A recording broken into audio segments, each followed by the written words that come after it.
A bare branch in China refers to the large number of unmarried men resulting from a gender imbalance, where there are significantly more males than females.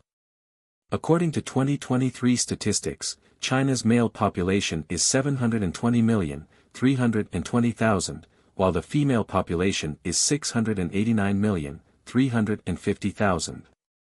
This means that there are 30,970,000 more men than women. In other words, there are 30,970,000 bare branches in China, men who may struggle to find a spouse due to the gender imbalance. Further examining the number of bare branches by province, an interesting ranking emerges. Jiangsu province has 1,320,000 bare branches, ranking 9th. Shandong province follows closely with 1,340,000, ranking 8th. Fujian province has 1,390,000, ranking 7th. Jiangxi province has 1,450,000, ranking 6th. Hunan province has even more, with 1,550,000, ranking 5th. Yunnan province ranks 4th with 1,630,000, while Hubei province, with a narrow margin, ranks 3rd with 1,640,000. Guangxi has 1,710,000, ranking 2nd. The number of bare branches in Zhejiang province significantly increases to 2,790,000 but still falls short of the top spot. Guangdong province leads with a staggering 7,730,000 bare branches, making it the province with the highest number of unmarried men in China. Let's take a look at the real situation of bare branches across various regions in China. This is a true record of a blind date scene in a Chinese rural area. Hello, sister. Are you playing here? Yes. Do you live here? Yes. How old are you, sis? Can you guess? Are you in your 20s? I can't tell. I'm only 18 this year. Have you ever been married? No, I haven't. Let me ask you a question. If we get married, do we need to buy a house in the city? Of course we do. Lie. My hometown has a house we can live in. I don't want to live in your hometown. We must have a car and a house to get married. Because I've never been married, I insist on having a car and a house. Do we really have to have a car and a house? Yes, we must. Having a house is okay, but actually, it doesn't matter if we have a car or not. The house is pre-marital property, and the car is post-marital property. We can buy one later, right? Well, let's meet again next time, when we have the chance. I have something to do and need to leave now. In our village, there are many bachelors like me, and most of them have cars. Let me show you. These are the cars of bachelors in our village, and they don't have car loans. In rural areas, most of the houses are renovated. If we want to go to the county seat, it only takes about 20 minutes by car. Sometimes it only takes about 15 minutes if we drive a bit faster. However, despite having cars and houses, it's difficult for us to find wives. It's not that we can't find wives, but we prefer younger and prettier girls, who may require men to have cars and houses, and even require men to be at least 1.75 meters tall. Many people in our village don't meet these standards, and even if they meet the height requirement, some people don't have houses. If we can meet a girl who is willing to work hard with us, we are willing to work together to buy a house. However, such girls are not easy to find. Perhaps they are not interested in us, but only interested in better options. Therefore, we simply stop looking for wives and spend our twilight years quietly at home, being the guardians of the village. 农村像我家的这种情况，能找到老婆已经是没有希望的了。 In rural areas, finding a wife in situations like mine is almost hopeless. A used car and a simple cottage seem to determine this outcome. The rooms in our house don't even have air conditioning on the first floor, making summers unbearably hot. Who would be interested in such conditions? The house has been under renovation for several years, only reaching its current state last year. Yet, even with these improvements, we know we don't have much appeal in the countryside. While this room lacks air conditioning, this alone is enough to deter many girls. Even with air conditioning, neither this room nor the two rooms in front have a wardrobe. For girls who love fashion, the absence of a wardrobe poses a problem. This room used to belong to my sister, who went to work in Guangdong after her divorce. Yet, this remains her home, and this room will always be hers whenever she returns.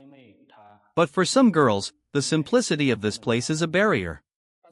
There are also no decent home appliances like a TV, refrigerator, or electric fan, making us the bottom of the barrel in the countryside. I don't dare to ask for much, perhaps being alone is my destiny. I fixed the electrical wiring in our house myself, solely to save money. The kitchen was also built by me, again, for the same reason. Sometimes, I just want to lay low, but what is life really for? I don't know. My mother's health is not good, she needs medication every month and suffers from Parkinson's disease, her hands and feet shaking constantly. Given these circumstances, do you think we still have hope? I think not, hardly any, really.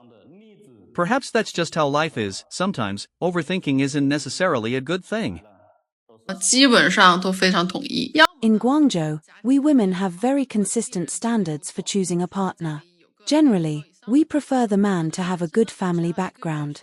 If he is a local, it's best if his family is well off, such as having more than 2 houses, and the man's monthly income should be around 6,000 yuan.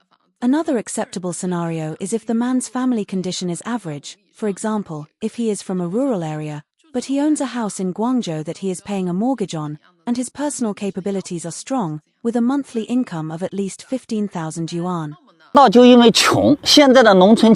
In our village, there are nearly 20 unmarried men over the age of 30, and we have only a little over 100 households. Just within my family branch, there are 6 unmarried adults, and this doesn't even include those in their 20s. So, the situation is quite severe. I often hear people say, as long as you're diligent, finding a wife isn't difficult.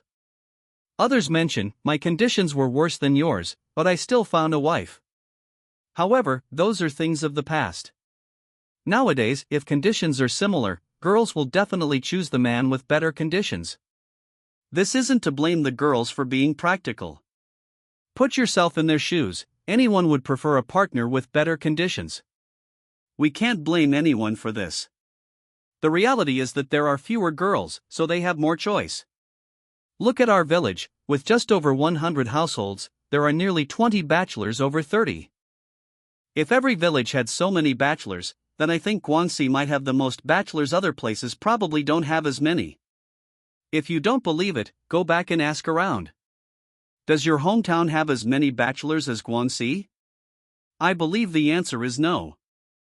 A young woman was playing when a reporter approached her and asked if she had eaten. The reporter then asked her how old she was and, upon learning she was 23, remarked on how young she was. The reporter proceeded to ask if she had graduated and started working, to which the woman replied that she had. The reporter then inquired if she had begun looking for a partner, and the woman said she was not in a hurry. The reporter mentioned that in their rural area, most girls in their 20s were already married, and it was the same in the cities. The reporter asked about her criteria for choosing a partner.